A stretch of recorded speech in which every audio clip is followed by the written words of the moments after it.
During the long, cold winter of 1838 to 39, after the expulsion from Missouri, the saints seemed to feel that no matter where we stopped, it would not be our permanent home. Oh, how Zion mourns. Her sons have fallen in the streets by the cruel hand of the enemy, and her daughters weep in silence. Between 5,000 and 7,000 men, women, and children, driven from the places of gathering out of Missouri, from houses and lands, in poverty, to seek for habitations where they can find them. About 12 families cross the river to Quincy every day, and about 30 are constantly on the other side waiting to cross.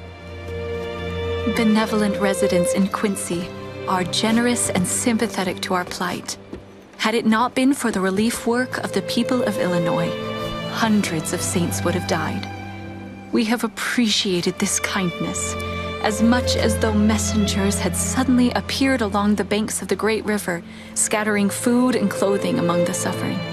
As one brother opened his home to offer a place of refuge from the storms, very many nights the floors, upstairs and down, were covered with beds so closely it was impossible to set a foot anywhere without stepping on a bed.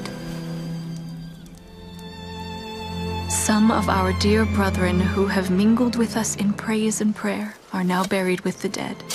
Some who a few months ago seemed to run well in the straight and narrow path have, to our astonishment and grief, forsook us and fled. Our prophet is still in jail, and many others whom we love. To look at our situation at this present time, it would seem that Zion is all destroyed.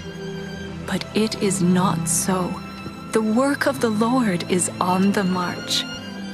The Spirit of the Lord has rested upon me within a few months as it never did before.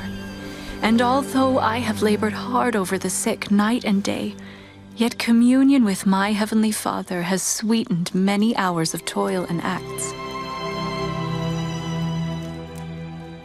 With courage bold, let us stand, putting our trust in the Lord, which alone will disable the power of darkness to flee before us.